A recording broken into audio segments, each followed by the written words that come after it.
Hello, and welcome to this 50 Plus Resource Group webcast. The 50 plus age group is a significant and growing part of the population and also our industry's potential workforce and client base. The 2021 England and Wales consensus showed that the 50 plus age group was 38% of the population, and that in the previous 10 years it had grown by 17%, compared with 1% for the people under 50. And there's similar trends in Scotland. So how can we attract, retain and integrate older workers into our companies? Personally, I believe that the answer is same as it is with all elements of I&D, which is to create an inclusive culture, have a level playing field, and that is a better place for everybody to work. So the tone starts from the top, undoubtedly, but it is line managers that will make the biggest difference. So I'm very pleased to be joined by Steve Butler, who is my co-lead on this resource group. And I see Steve as an undoubted role model in the tone from the top, but also what he has done within his company. And he's also written extensively. So I'm really pleased that we can have a conversation about, we can gather your insights, Steve. Thank you. So in your book, Managing the Gap, Achieving Success with Intergenerational Teams, you talk about the experiences of working with 5 generations. So perhaps we could start while you're giving us some of the observations that you've made working with 5 generations. Yeah, sure. And I think firstly to say that I think although it's well used in the media and in academia, that these 5 different generations, I don't think they're very helpful. I think they create stereotypes and they create conflict in themselves when we talk about them in that way. So when I've written, I very much try to write about an older cohort and a younger cohort, because obviously no one fits perfectly into whatever group, and you get all sorts. So I think it's easier for me to talk in that way. When I look at my older workers, they've had a career in the workplace where they've been required to come into the office 9 to 5, wear a suit, and behave in a certain way in the office. So it's not surprising that they kind of liked conventional hours. They liked working in the office. They liked having their team around them. That shifted slightly with COVID, but the basis is still there in the way that they view the world. They have a strong work ethic because they've been chained to their desk for decades, etc. Because they've been in the workplace longer, they've experienced lots of different scenarios. So strong emotional wisdom, very good at handling customer issues, tend to be very stable in their role. So they tend to sort of stay in a role for longer. And again, because of their history, they keep their personal life and their home life very separate. So that's how I see my older cohort. My younger cohort have had a very different experience. They've grown up in a world with the internet their entire lives. The majority, a large portion, have been through a very different educational structure and university. They've grown up with a mobile phone in their hand. So they're because of that experience of technology and social media, they're very community orientated. They're very adaptable. They're very able to multitask. However, I think they have a desire for more regular feedback and more reassurance and kind of more direction around the work that they're doing. Because of the way that they've been through school and university and family life, they demand a higher level of flexibility. They want a greater work-life balance. They've grown up in a world with some pretty nasty things that have happened. So they want more social purpose in their work. They want to make a difference in what they do. And they bring their whole selves to work. They don't separate their personal life and their business life. It's kind of very mixed. So I think these are all very obvious observations, but sometimes they create conflict in the workplace because expectations are different between the two groups. Yeah, thank you. And then what challenges do you see specifically for the older group? Yeah, and this is where I think it starts to get a bit more serious when you look at the facts. It's been 12 years since the Equality Act came in 2010, and there's been 48,000 employment tribunals since then around age. Doesn't create a great picture. It's one of the largest, most significant areas where there are tribunals since the introduction of the Equality Act. So clearly, younger or older are not being treated appropriately kind of in the workplace. Recently, the House of Lords Select Committee on Intergenerational Fairness reported that ageism was a problem in British society, not just in the workplace. And despite these long-standing laws, we had this problem in our society that we treated older people differently, and I think that's very visible in what you see in the media, in the way that companies represent kind of older clients, etc. As a financial services industry, I've seen a pattern of redundancies of people in their mid-50s. They're the most expensive employees, and businesses want to save money and open up opportunities for younger employees. And it's there. It's not obvious, but you can see it happening in the industry. And I think all of that adds up to a situation where direct ageism exists in the workplace, stereotypes exist in the workplace, and it's affecting the way that we recruit and we train and we promote our kind of older workers. So it's not a great picture for older workers in the workplace. And I think all the stats that you've seen in the paper about when COVID arrived and people had an opportunity to work from home or they were furloughed, I think that older cohort thought, well, actually, work can be a bit tedious, and we kind of like this lifestyle. And we saw a big number of older workers kind of leave the workplace. And that's what's caused, or partly caused, the talent squeeze that we're kind of experiencing in the workplace now. Yeah. And so how have you changed your approach to business to accommodate older workers, to retain, as you say, their knowledge, their wisdom, and their perspectives? Yeah. Well, I think it goes back to what you said at the start. This is about building an inclusive culture that kind of works for everyone, because if it works for older workers, they're going to be much happier to stay and not leave the workplace.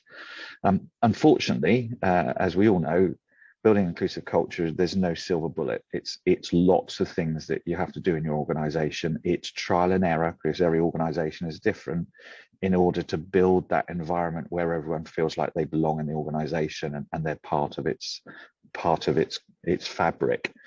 So I think from my perspective, going back to those characteristic differences, the first thing I've had to do is kind of open up the communication within the business, because I've got this older cohort that don't like sharing and a younger cohort that come in and share everything. So changing the conversation within the organization was important, and I think that was perhaps getting my older workers to share more, and I've done that in a couple of ways. Firstly, in kind of project meetings, management meetings, opco meetings, etc. We always start with a sign-in where we kind of score our business lives and our personal lives out of 10 and explain why. And obviously my younger employees are more than happy to do that, but my older employees have become more comfortable with it now, and we now share much more, and that's been a really useful tool to get that sharing going on. And I think secondly is mental health. My older cohort haven't been happy about sharing their challenges. It's not who they are or what they do. So introducing a mental health program and getting more dialogue going in the business has opened up that dialogue more. Many other things going on in the business, but I think communication is at the heart of understanding one another. So it certainly has to be on your list of things that you need to do.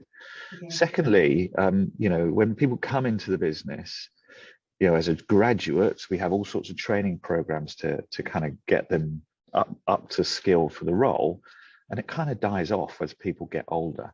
So I think to make the older workers feel valued and to feel that their career is still progressing, you have to build a culture of continuous learning, so that it's not just about training the younger workers and nothing else. If we're all learning together and it's part of the culture of the business, then that will definitely help.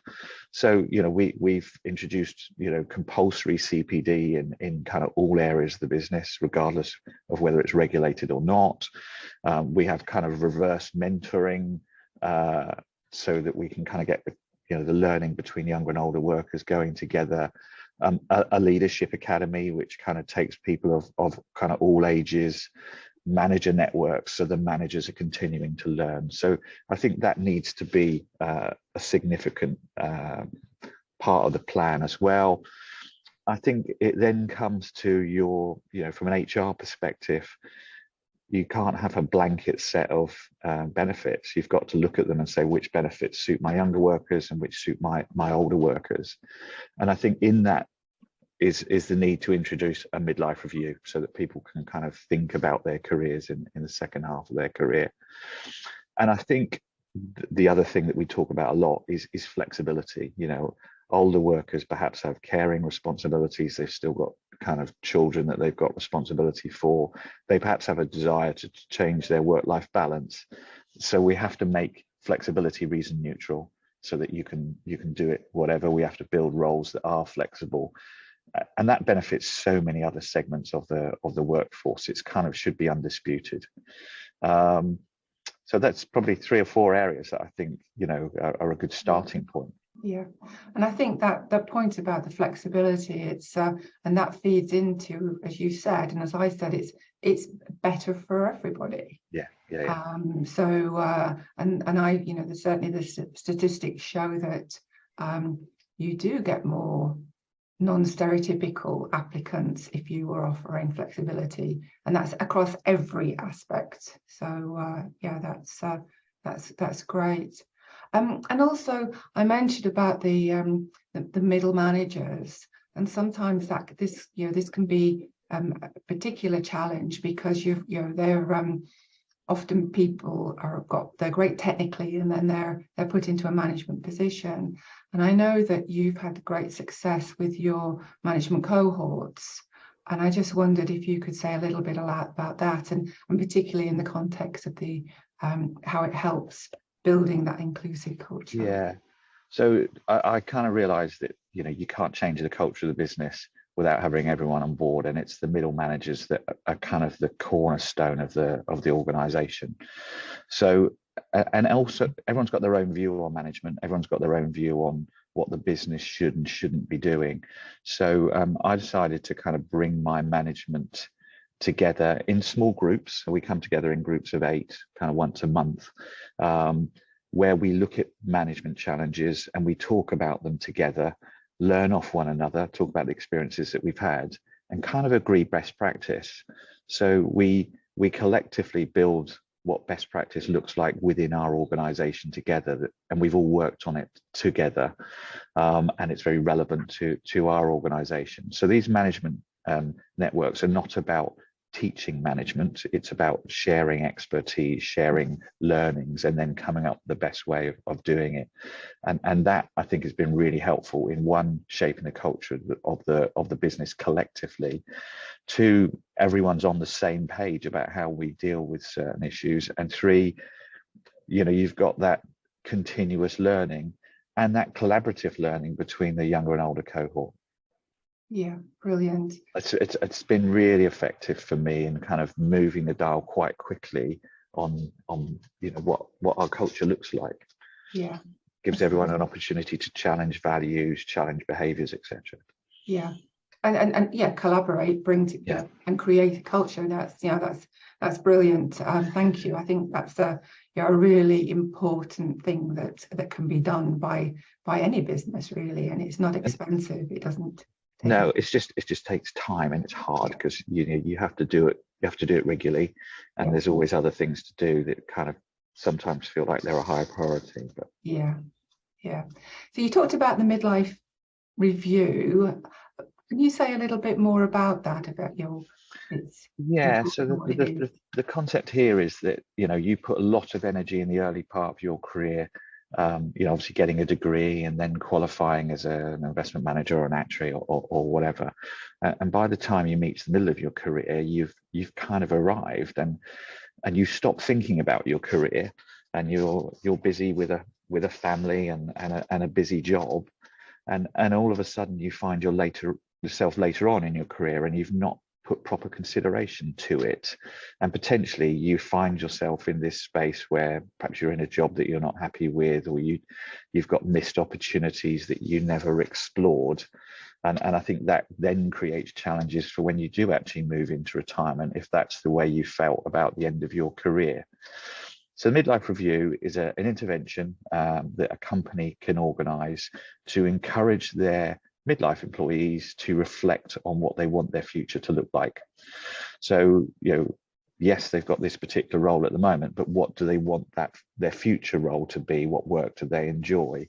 So that enables a conversation between the individual and their employer about, putting them on a career path to achieve what they want to do. It also means that, if you want to carry on working longer, you might have to change your health and lifestyle. So there's definitely a need to reflect on your health and lifestyle in your late 40s and early 50s, to be able to live your ambitions. And I think there's also a need at this point in your career to perhaps reflect on your finances and your pensions, etc. Because again, if you've got an ambition to retire early, you might you need to be putting more money aside, and there's just a danger that in our mid-careers we just don't think about this stuff. By putting this review in place, there's a benefit to the employee, clearly, but there's also a benefit to the employer, because you can have this conversation, you can help people map to the careers that they want to achieve, rather than leaving the workforce 5 years later because they're bored or they haven't achieved what they wanted. And I think potentially a lot of our focus is very much about the careers of our younger employees, and this is an opportunity to engage around that mid-career workforce about what they want their career to be. Yeah. It also sounds to be something that would be good for people earlier on in their careers as well, to be thinking a little bit more about. Yeah, for sure. And whenever I talk about this, people say, "Well, why in mid-career?" And I think mid-career because it's generally neglected, and we kind of need to kind of bring it to the top. But yeah, these are all things that are, as kind of, I think, coming out of COVID, we're probably more attuned to some of these issues anyway. Yeah. And what are the challenges regarding recruitment of older people, from your perspective as an employer, but also from their perspective of looking for roles? Yeah, I've got quite an interesting story here, actually. So I have a daughter who's 25. So she did her physics degree and then became a software developer, and now she's sort of running a small software development team within her organization. And she came to me recently and said, "Oh, Dad, I've got to do some recruitment, and I'm not quite sure what to do here. I've got 4 graduates from great universities, and they all look really good. But I've also had this guy apply, and he's 58, and I'm not sure how this is going to work, because he doesn't have the experience of the particular software that we're using. So I think I'm going to turn him down. But I just wanted your view on this." And I had to say to her, "But Ellen, none of your graduates have experience of writing this software or this code. Why are you putting this on this individual when you're not on the others?" And that was a real kind of reflection point for her, to say, "Oh, actually, if I treated them all the same, he would come out top, because he'd have all these other experiences to kind of bring to the group." She obviously then had to think about the culture of her team and how that individual would fit in, etc. But I think that's an example of something that happens every day in the workplace. And if you're an older individual trying to rejoin the workplace, you're stereotyped because of your what you've done in the past, and that impacts on your ability to be recruited. And I think historically people have also thought 58, we might only get a few more years out of this individual. But the reality is, we all know with pensions, etc., we're going to be working well into our late 60s and 70s. So you're probably going to get more years work out of this individual than you would recruiting a graduate who you might only reasonably expect for 3 or 4 years. Yeah, exactly. So I think that's the challenge. So we've got to change the mindset of our hiring managers. Yeah. How has that worked out within your business? I mean, I know you've got your cohort, so there's a lot of dialogue going on there, but do you think that there has been that there is that openness? It's a slow change, and I think a lot of it then is about doing other things in the business that might impact the way people see older workers. So our business is a third 20 to 35, a third 35 to 50, and a third 50 to 65.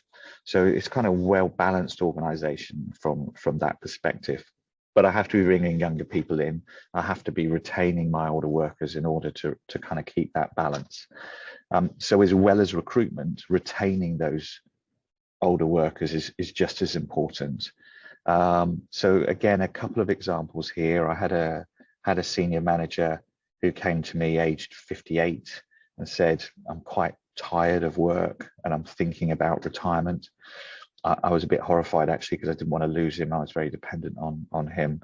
So I said to him, well, why don't you take a sabbatical for 3 months and try on retirement? And he did. And he came back with more energy and excitement about work than he'd had in many years.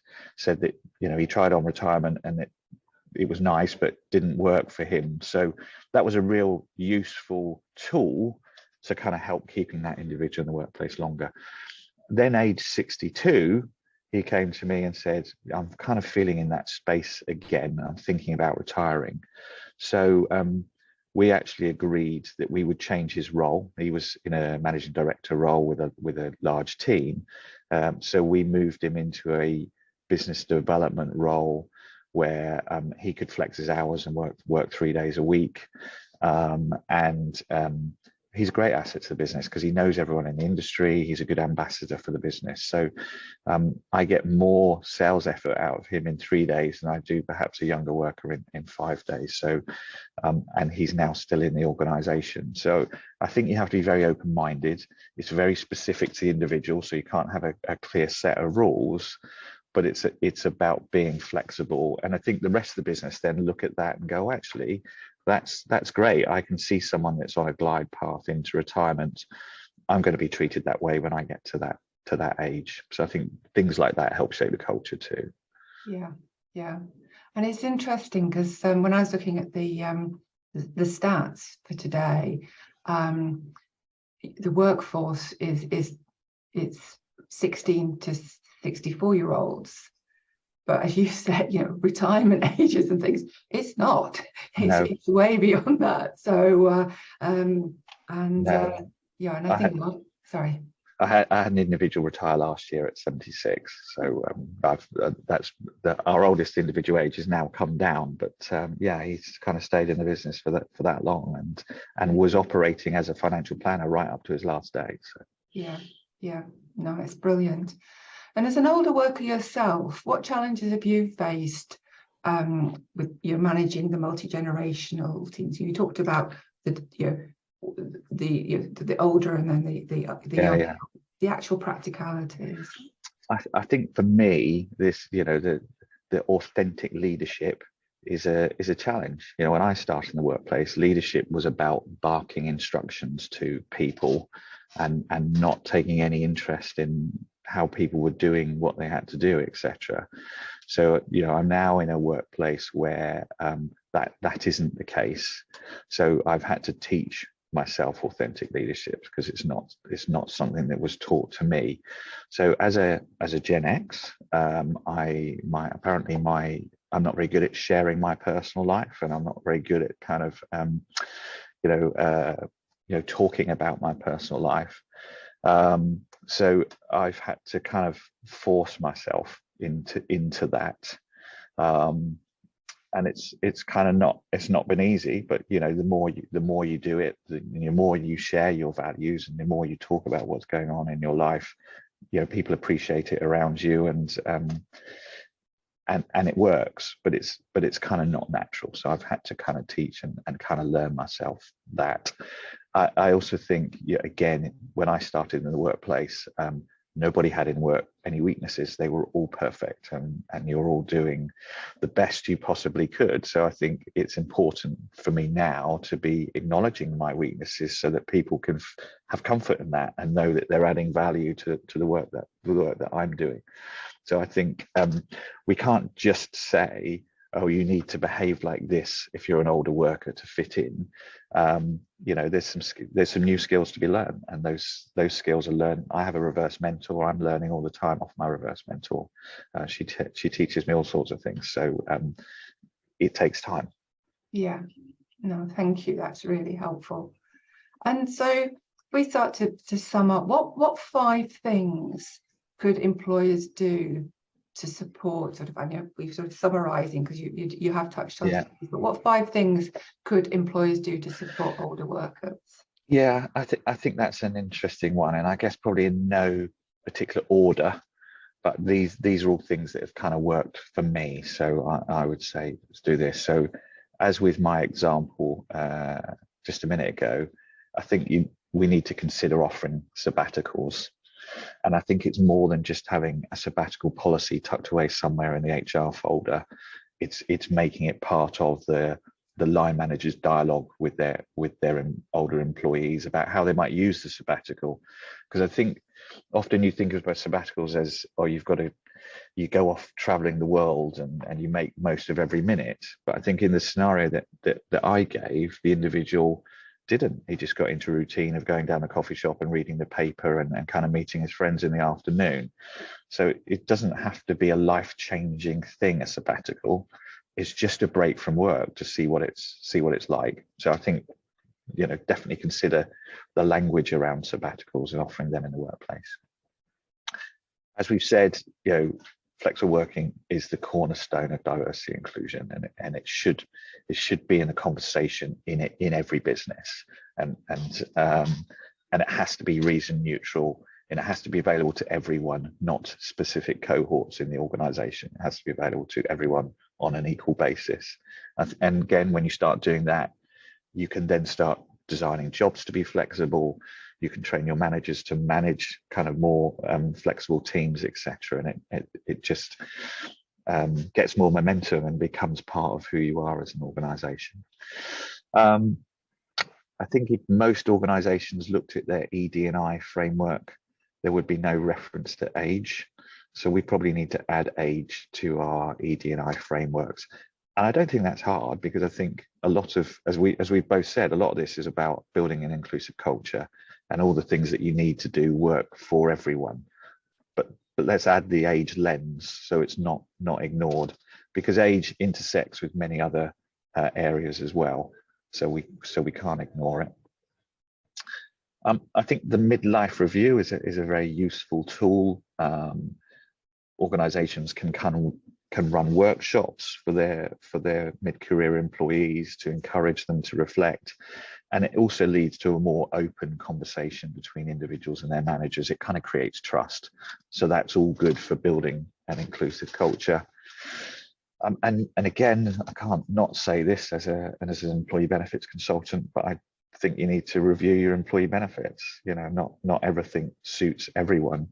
You know, at the age of 60, when you don't, you know, when perhaps you might not have a mortgage, then 4 times death and service is not that interesting to you, but medical insurance is. Yeah. You know, of access to financial guidance, education around retirement is important for that group, and perhaps less important for the 21-year-old joining the organization. So I don't think it does any harm to look at your benefits and go, well, the reason we've got, I know, you know, this set of benefits is for this cohort, and this set of benefits is for this cohort, and people can pick and choose. But I think the bog standard 4 times death and service and a pension we need to go beyond that.